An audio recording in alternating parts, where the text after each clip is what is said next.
आदर, आभार, अभिनंदन और बहुत बहुत स्वागत आप सबका आर्ट ऑफ कॉर्पोरेट वेलनेस में।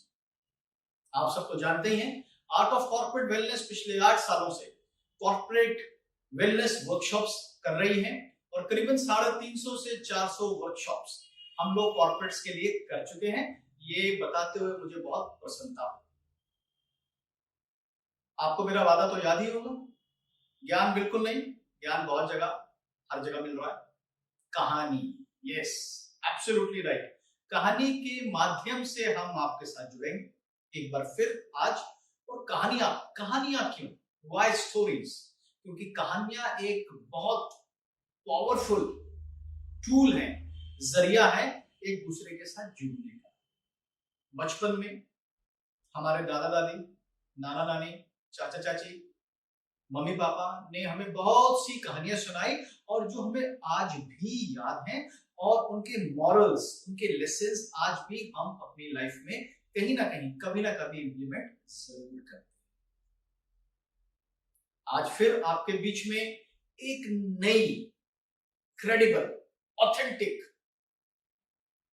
दिल को हिला देने वाली, झिंझोड़ के रख देने वाली कहानी आपके समक्ष आपके सामने प्रेजेंट कर रहा। यह कहानी एक ऐसी लेडी की है जो हिंदुस्तान में नहीं, पूरे वर्ल्ड में अपनी हिम्मत, अपने इनडोमिटेबल स्पिरिट, परसिवरेंस, हार ना मानना, सिचुएशन कैसे भी हो, सिचुएशन को अपने लिए पॉजिटिव वे में बदल लेना इनके बाएं हाथ का खेल। और इनका मानना यह है positive thinking and happy nature and hard work can change anything in this world and can do miracles in anybody's life. इनका मानना यह है hard work, positivity and happy nature can do miracles in our lives. और हमारे जीवन की सोच को और हमें बदल सकते हैं। इनका जन्म हरियाणा में हुआ और 5 साल की उम्र में, बिल्कुल नॉर्मल चाइल्ड ये पैदा हुई और 5 साल की उम्र में इन्हें स्पाइनल ट्यूमर हो गया। 3 साल के इलाज के बाद ये बिल्कुल ठीक हो गई और नॉर्मल जीवन अपना जीने लगी।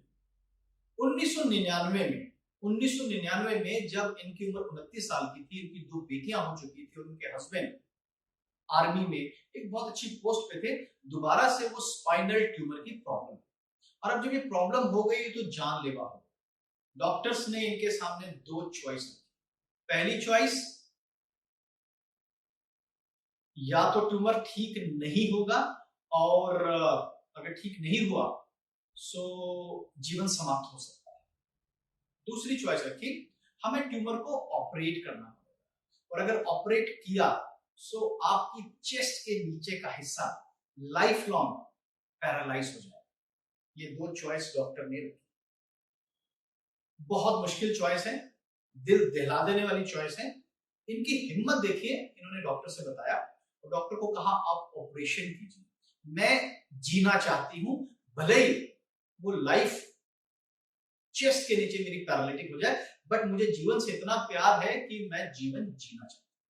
ऑपरेशन हुआ, 3 ऑपरेशन हुए, 183 स्टिचेस इनको लगाए गए और इनका चेस्ट के नीचे का पूरा हिस्सा पैरालाइज हो गया।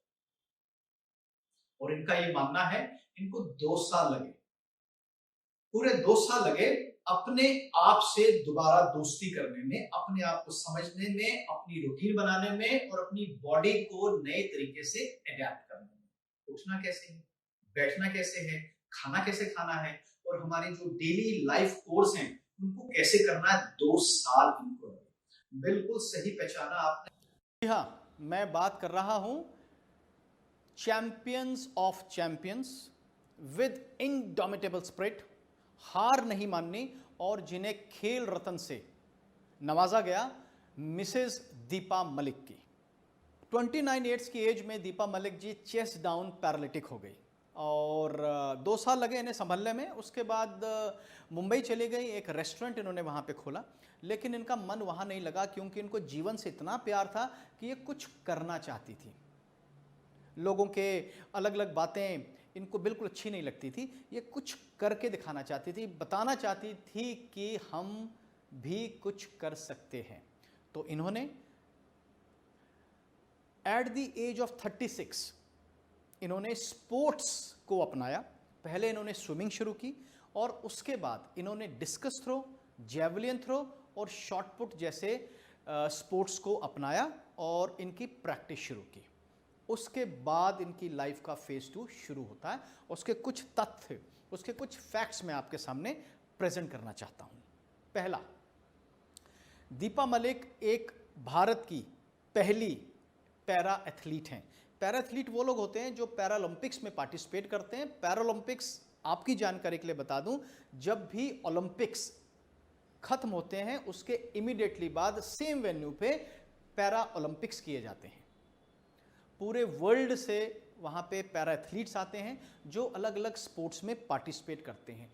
रायो डी जेनेरो 2016 में जो पैरालंपिक्स हुए उसमें अराउंड 179 कंट्रीज ने पार्टिसिपेट किया और 4,500 पैरा एथलीट थे, उसमें दीपा मलिक भी थी। दीपा मलिक भारत की पहली, वर्ल्ड की सबसे ओल्डेस्ट पैरा एथलीट बनी जिन्होंने सिल्वर मेडल शॉट पुट में जीता। अब आप इमेजिन करिए, व्हील चेयर पे बैठी हैं, she was 46 years of age, 46 साल की उम्र में व्हील चेयर पे बैठ के पैरालंपिक्स में उन्होंने सिल्वर मेडल जीता।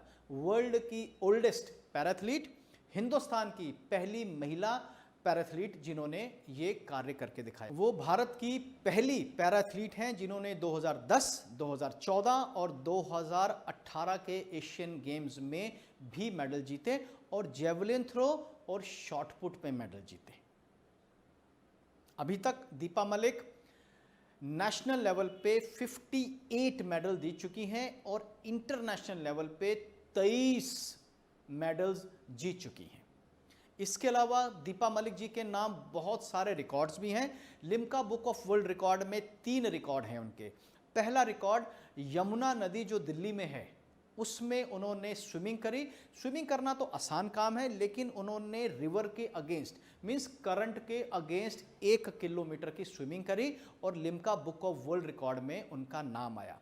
इसके अलावा दिल्ली से चेन्नई तक और चेन्नई से दिल्ली तक 3748 किलोमीटर्स की जर्नी उन्होंने कार ड्राइविंग करके करी और भारत की पहली पैरा एथलीट बनी जिन्होंने इतनी लंबी जर्नी की।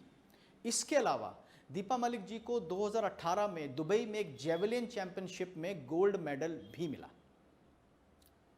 कुछ और अवार्ड्स, कुछ और फेलिसिटेशंस और कुछ और गर्व की बातें जो दीपा मलिक के साथ जुड़ी हुई हैं। पहली, 2012 Arjuna award, 2014 Limca people of the year award, 2017 Padmashri award and 2019 Bharat का सबसे बड़ा स्पोर्ट्स का award, that is Rajiv Gandhi Khel Ratna award से उन्हें नवाजा गया।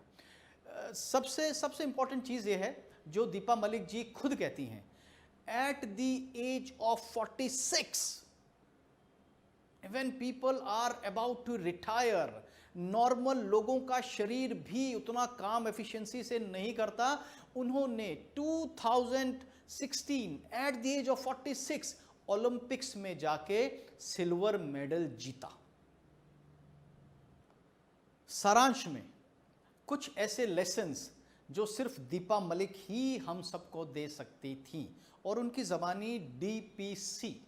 डीपीसी का मतलब है ड्रीम। सपने देखना बहुत ज़रूरी है। हर समय, हर एज में, किसी भी कंडीशन में आप हों, सपने ज़रूर देखिए। P, pressure. थोड़ा सा परफॉर्मेंस लाने के लिए प्रेशर लेना बहुत ज़रूरी है। और सी है करेज। जब तक आप में करेज नहीं होगी कि करना है, तब तक हम कुछ नहीं कर सकते। DPC, dream, pressure and courage. इसके अलावा कुछ और पावरफुल लेसन्स जो दीपा मलिक जी ने हम सबको दिए, वो पहला, उनका कहना है कि हर इंसान अपनी लाइफ में कभी ना कभी सीखना छोड़ देते हैं। सो उनका कहना है कि लाइफ में कुछ ना कुछ नया टैलेंट, कुछ नई लर्निंग लाइफ में हर समय लेते रहिए, क्योंकि कब कौन सी लर्निंग, कौन सा टैलेंट काम आ जाए पता नहीं। बहुत सारे लोग अपनी लाइफ में एक स्टेज पे आके स्टैग्नेंट हो जाते हैं, उसके बाद क्रिब करते हैं और अपनी लाइफ से ही और खुद से परेशान हो जाते हैं, क्योंकि उन्होंने कुछ ना कुछ सीखना छोड़ दिया। अरे भाई, आप कुछ सीखेंगे नहीं नया तो इस बदलती दुनिया में अपने आप को फिट कैसे करेंगे। इसके अलावा पॉजिटिव थिंकिंग, उनका यह मानना है एक ऐसी चीज अगर उनसे पूछी जाए जिसने उनका जीवन बदल दिया। आप सोचिए, चेस्ट डाउन पैरालिसिस, बॉडी चल नहीं रही है, एक ऐसी चीज जिन्होंने उनको हिम्मत दी, उनसे वो सब करवाया जो वो कर सकी, जो एबल बॉडीड लोग भी नहीं कर पाते। That is positive thinking. Positive thinking का मतलब दोस्तों बड़ा सिंपल सा है, हम ये काम कैसे करेंगे, करेंगे तो जरूर, लेकिन कैसे करेंगे। मैडनेस टू डू समथिंग, पागलपंती होनी चाहिए कुछ ना कुछ करने के लिए, पागलपंती। Positive thinking and madness to do something. और लास्ट में, you should know and you must know how to manage yourself. Life में बहुत सारे चैलेंजेस आएंगे, बहुत सारी सिचुएशंस आएंगी, कॉर्पोरेट में चैलेंज आएंगे, पर्सनल लाइफ में चैलेंज आएंगे, लेकिन हम खुद को कैसे मैनेज करते हैं, दैट्स रियली इंपॉर्टेंट। उन्होंने किस्सा छोटा सा शेयर किया, वो मैं आपके साथ शेयर करना चाहता हूं। जब वो पहली बार एशियन स्पोर्ट्स में पार्टिसिपेट करने गई, एशियन गेम्स में, सो वहाँ पे किसी का साथ में जाना अलाउड नहीं था। व्हील चेयर में भारत से खुद वो उस कंपटीशन में, देश के बाहर उस कंपटीशन में पार्टिसिपेट करने गई, खुद पार्टिसिपेट करके आई और एक मेडल भी लेके आई। सो उनका मानना है manage your self with positive thinking. मुझे उम्मीद है कि ये कहानी जो एक दृढ़ता की, हिम्मत की और एक अजीब सी सपने की और उसको पूरा करने की संकल्प की जो कहानी है, इसने हमें और आपको बहुत कुछ सिखाया। और मेरा ये मानना है और मैं इस बात पे विश्वास करता हूँ और मुझे पूरी उम्मीद है कि आप लोग भी इस बात को मानते होंगे। कोई भी कहानी जब तक माइंड पे इम्पैक्ट नहीं करती या कुछ बदलाव नहीं लाती, उस कहानी का कोई फ़ायदा नहीं है। मुझे पूरी उम्मीद है ये दीपा मलिक की जो कहानी हमने आपके समक्ष रखी, आपसे शेयर की, कुछ ना कुछ बदलाव आपके जीवन में ज़रूर आया होगा, नहीं तो ज़रूर आएगा। ऐसी कहानियों के साथ, ऐसी रोचक कहानियों के साथ हम आपसे आर्ट ऑफ कॉर्पोरेट वेलनेस में हमेशा जुड़े हैं और जुड़े रहेंगे। Thank you so much. अपना ध्यान रखिए।